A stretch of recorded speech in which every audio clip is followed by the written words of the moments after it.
अस्सलाम वालेकुम दोस्तों, कैसे हैं आप सब। उम्मीद करता हूँ सब खैर व आफ़ियत से होंगे। अच्छा, आज के लेक्चर में हम वेब व्यू को देखने वाले हैं। हम ये देखने वाले हैं कि हम फ्लटर एप्लीकेशन के अंदर कोई वेब लिंक ओपन करना हो तो कैसे करते हैं। ठीक है, बग़ैर किसी एक्सटर्नल ब्राउज़र को यूज़ किए एप्लीकेशन के अंदर ही वेब व्यू को इम्प्लीमेंट करेंगे। तो इसके लिए एक पैकेज है जिसको हम यूज़ करेंगे। जाते हैं pub.dev के ऊपर, यहाँ पर लिखें वेब व्यू फ्लटर। तो यहाँ पर सेकंड नंबर पे आएगा वेब व्यू फ्लटर। यहाँ पर देख लें ऑफिशियल पैकेज flutter.dev की जानिब से ऑफिशियल है और 2.73 मिलियन इसके डाउनलोड्स हैं। इसको ओपन कर लें और इसका नाम ऊपर हम डबल क्लिक करके कॉपी कर लेंगे, इसको ऐड करेंगे अपने प्रोजेक्ट के अंदर फ्लटर पब ऐड और यहाँ पर नाम पेस्ट कर दें वेब व्यू फ्लटर। तो पैकेज ऐड हो चुका है। अब इसमें क्या करना है, इसमें सबसे पहले यहाँ पर इसका एक कंट्रोलर बनाना होता है। ठीक है, यहाँ पर वेब व्यू कंट्रोलर, इसको नाम कोई भी दे दें, कंट्रोलर वेब व्यू कंट्रोलर।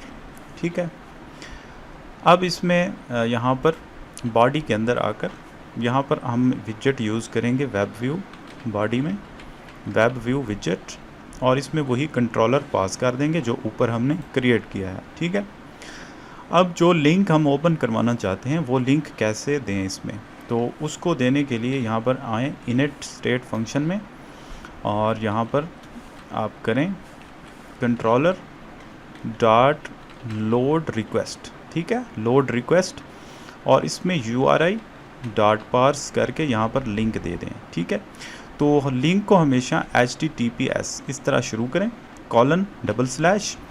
यहाँ पर हम दे देते हैं google.com। ठीक हो गया। अब इसको एप्लीकेशन को रन करते हैं, देखते हैं ये कैसे वर्क करता है। जी, तो यहाँ पर देख सकते हैं एप्लीकेशन रन हो चुकी है और इसमें गूगल ओपन हो चुका है। ठीक है, तो ये प्रॉपर तरीके से वर्क कर रहा है। तो इसमें हम कोई भी लिंक ओपन कर सकते हैं। तो यहाँ पर साइन अप के ऊपर क्लिक करते हैं, साइन इन के ऊपर क्लिक करते हैं, देखते हैं आगे वाला लिंक। तो यहाँ पर देखें एक मसला यहाँ पर आ रहा है, यहाँ ये कह रहा है कि the browser you are using does not support JavaScript. तो इसमें जावास्क्रिप्ट जो है अनेबल नहीं है। तो ये चीज़ मैंने इसलिए शो करवाई है, आप लोगों को पता हो। तो इसका मतलब ये है कि हमें जावास्क्रिप्ट अनेबल करनी होगी। तो वो कैसे करेंगे, यहाँ पर controller dot set JavaScript mode dot unrestricted. By default ये होता है डिसेबल्ड, तो इसको अनरिस्ट्रिक्टेड कर लेते हैं। तो बाज़ औक़ात कुछ ऐसे पेजेस होते हैं जिनको ओपन करने के लिए जावास्क्रिप्ट का एनेबल होना ज़रूरी होता है। अब देखते हैं, अब यहाँ पर गूगल ओपन हो चुका है। अब जाते हैं साइन इन के ऊपर, उस पेज के ऊपर, अब वो ओपन होता है या नहीं होता। अब देखें ओपन हो गया है क्योंकि अब जावास्क्रिप्ट एनेबल है। तो इसी तरह कोई भी लिंक यहाँ पर आप दे दें तो वो यहाँ पर आपको नज़र आ जाएगा। तो इसमें एक और चीज़ देखते हैं, हम इसमें लोडिंग को ले लेते हैं। ठीक है, हम चाहें तो यहाँ पर सर्कुलर लोडिंग भी ले सकते हैं, टॉप के ऊपर हम लीनियर प्रोग्रेस इंडिकेटर भी लगा सकते हैं। तो इसमें लीनियर बेहतर रहेगा क्योंकि वेब ब्राउज़र के अंदर ऐसे ही होता है। तो हम ऐसे कर लेते हैं। हम क्या करेंगे, सबसे पहले बॉडी के अंदर ये जो वेब व्यू विजेट है इसको हम रखेंगे कॉलम के अंदर और इसको एक्सपेंडेड विजेट के अंदर भी रख लेते हैं। हम चाहते हैं ये पूरी स्क्रीन के ऊपर फैल जाए, लेकिन इसके टॉप में यहाँ पर लीनियर प्रोग्रेस इंडिकेटर हम शो करवाना चाहते हैं। अब इसमें हम वैल्यू भी तो डालनी है। ठीक है, इसमें होता है एक वैल्यू। ठीक है, तो इसमें एक डबल वैल्यू मांगता है 0 से लेकर 1 तक, यानी 0.1 0.2 ऐसे 1 तक जाता है। तो इसमें कहाँ से मिलेगी हमें, यानी कि प्रोग्रेस जो है वो हमें कहाँ से मिलेगी। जब कोई वेब पेज लोड हो रहा है तो उसकी जो प्रोग्रेस है वो कैसे मिलेगी, उसको लेने के लिए यहाँ पर आएँ, यहाँ पर controller dot set navigation delegate, इसके अंदर एक फंक्शन होता है ऑन प्रोग्रेस। ठीक है, ऑन प्रोग्रेस के अंदर हमें वैल्यू मिल जाती है जो कि होती है इंटीजर वैल्यू। ठीक है, तो इसको हम ऊपर यहाँ स्टोर करवा लेते हैं, इन प्रोग्रेस बाय डिफ़ॉल्ट 0 रखते हैं इसको, और यहाँ पर सेट स्टेट करके हम कर लेते हैं प्रोग्रेस वैल्यू। ठीक हो गया, जो ही प्रोग्रेस चेंज हो तो इसको यहाँ पर अपडेट करता रहे। अब इस प्रोग्रेस को हम यहाँ पर यूज़ कर लेंगे वैल्यू के अंदर, इसको हम यहाँ पर ले लेते हैं प्रोग्रेस। ठीक है, तो यहाँ पर ये एरर देगा क्योंकि ये वैल्यू जो है यहाँ पर हमें डबल वैल्यू देनी होती है, या लेकिन ये इंटीजर है। तो इसका क्या सोल्यूशन है? तो सबसे पहले चीज़ ये है कि यहाँ पर वैल्यू जो है 0 से लेकर 1 तक, 0 और 1 के दरमियान कोई इशारिया में कोई वैल्यू देनी होती है। लेकिन ये जो है ऑन प्रोग्रेस, ये वैल्यू हमें इंटीजर में मिलती है, ये 1 से 100 तक होती है। ठीक है, तो इसको कैसे हम कन्वर्ट करें? इसको कन्वर्ट करने के लिए यहाँ पर इसको डिवाइडेड बाय 100 कर लेंगे तो हमारा मसला हल हो जाएगा। तो अब इसको टेस्ट करते हैं, एप्लीकेशन को रिस्टार्ट करके देखते हैं। तो ऊपर देखें प्रोग्रेस शो हो रही है। ठीक है, हम किसी लिंक के ऊपर क्लिक करते हैं तो प्रोग्रेस ऊपर शो होती है। ठीक हो गया, प्रॉपर तरीके से ये वर्क कर रही है। लेकिन एक मसला ये है कि ये ऊपर चिपक के खड़ी हो गई, इसको ख़त्म हो जाना चाहिए, यानी कि जब लिंक के ऊपर क्लिक करते हैं तो ये प्रोग्रेस आ जाए, जब मुकम्मल लोडिंग हो जाए तो ये ख़त्म हो जाए। तो उसके लिए यहाँ पर हम लॉजिक लगा सकते हैं। हम इसके लिए यूज़ कर सकते हैं विजिबिलिटी विजेट।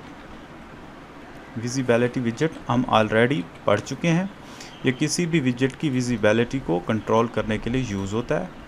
हम इसमें डिसाइड करते हैं कि कोई विजेट कब शो करवाना है और कब उसको छुपा देना है।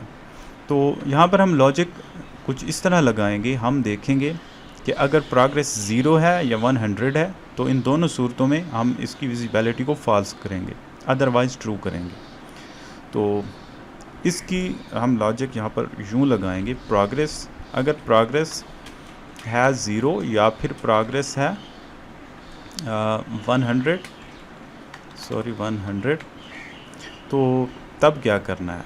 इसको हम कर लेते हैं एक ब्रैकेट के अंदर और इसमें एक्सक्लेमेशन मार्क यानी नॉट यहाँ पर लगाएंगे। ठीक है, यानी कि अगर प्रोग्रेस 0 है या फिर 100 है तो ऐसी सूरत में इसकी वैल्यू फॉल्स रखनी है। ठीक हो गया, अदरवाइज ट्रू। तो अब देखते हैं, तो अब देखें ऊपर शो नहीं हो रही प्रोग्रेस। जब हम किसी लिंक के ऊपर क्लिक करते हैं तो प्रोग्रेस आ जाती है, तो जब ये 100 पे जाती है उसके बाद ये एंड हो जाती है। तो बाज़ औक़ात इंटरनेट स्लो होता है, ये थोड़ा आहिस्ता चलता है। तो अब देखें लोडिंग जो ही कंप्लीट होती है ये हट जाता है। ठीक हो गया, तो इसी तरह आप लोग यहाँ से इसको देख सकते हैं। बाकी इसमें ऊपर हम चाहें तो बैक का बटन भी लगा सकते हैं। हम इसमें ऐप बार के अंदर यहाँ पर लगा लेते हैं, लीडिंग में यहाँ पर हम लगाते हैं आइकन बटन ऑन प्रेस्ड, और इसमें आइकन हम कौन सा लगाएं? एरो बैक, ये वाला बैक वाला एरो लगा लेते हैं। तो अब इसमें कोड क्या लिखना है? तो इसमें हम ऐसे करेंगे, इफ़ कंडीशन लगाएंगे, if controller dot can go back. एक यहाँ पर एक फंक्शन होता है कैन गो बैक जो हमें ट्रू या फॉल्स देता है। अगर ये ट्रू है यानी कि बैक जा सकता है, तब हम करेंगे क्या चीज़? Controller dot go back. ठीक हो गया, तो ये एरर दे रहा है क्योंकि ये एक एसिंक फंक्शन है, तो इसमें अवेट लगता है। जब यहाँ अवेट लगा तो इसको एसिंक बनाना पड़ेगा ऑन प्रेस्ड को। ठीक हो गया, तो अब देखते हैं। अब हम जाते हैं साइन इन के ऊपर। साइन इन के ऊपर हम चले गए। अब हम बैक प्रेस करते हैं तो ये हम वापस आ गए। ठीक हो गया, इसी तरह जहाँ तक मुमकिन होगा ये हमें बैक जाने की इजाज़त देगा, क्योंकि हमने बार बार लिंक्स के ऊपर क्लिक किए हैं तो इसलिए हमें पीछे लेके जाएगा। तो यहाँ पर हम किसी लिंक के ऊपर आए तो अब हम बैक करेंगे तो ये हमें वापस ले जाएगा। तो इसी तरह आप लोग अपनी मर्ज़ी का एक वेब व्यू यहाँ क्रिएट कर सकते हैं। आप चाहें तो एक कंप्लीट ब्राउज़र भी इसमें आप बना सकते हैं। उम्मीद करता हूँ आप लोगों को वेब व्यू की समझ आ गई होगी। फिर भी कोई क्वेश्चन है तो आप मुझसे पूछ सकते हैं। तो वेब व्यू को ज़्यादातर उस वक्त यूज़ करते हैं जब आप एप्लीकेशन के अंदर चाहते हैं कि कोई लिंक ओपन हो, लेकिन किसी एक्सटर्नल ब्राउज़र को यूज़ किए बगैर आपकी एप्लीकेशन के अंदर ही लिंक ओपन हो, तो आप लगा सकते हैं। या फिर आप एक कंप्लीट ब्राउज़र बना रहे हैं तो तब भी आप वेब व्यू को यूज़ करें। तो इसमें एक और पैकेज भी है, वो मैं आपको दिखा देता हूँ और आप लोग उसकी भी प्रैक्टिस करें। यहाँ पर pub.dev के ऊपर जाएं, यहाँ पर आप सर्च करें फ्लटर इन ऐप वेब व्यू। ठीक हो गया, ये सर्च करें तो टॉप के ऊपर आ चुका है फ्लटर इन ऐप वेब व्यू। तो इसको भी आप यूज़ कर सकते हैं। इसकी डॉक्यूमेंटेशन के लिए यहाँ इनकी अलग एक वेबसाइट है, इसके ऊपर आप जाएं तो यहाँ पर आप लोगों को इसकी कंप्लीट डॉक्यूमेंटेशन मिल जाएगी। इसको भी आप यूज़ करें, ये भी एक अच्छा पैकेज है। तो इसमें सारी चीज़ें नीचे दी गई हैं, कंप्लीट डॉक्यूमेंटेशन है, कंप्लीट इसकी वेबसाइट है। इसको आप पढ़ें। तो अगर आप इंटरेस्टेड हैं, यानी कि आप वेब व्यू को मज़ीद गहराई में एक्सप्लोर करना चाहते हैं, तो इस पैकेज को भी आप देख लें। अदरवाइज़ एज ए बिगिनर इतना ही काफ़ी है जितना हमने देख लिया। तो उम्मीद करता हूँ आप लोगों को समझ आ गई होगी। फिर भी कोई क्वेश्चन है तो आप मुझसे पूछ सकते हैं। तो आज के लिए इतना ही, मिलते हैं नेक्स्ट ट्यूटोरियल में। ओके, अल्लाह हाफ़िज़।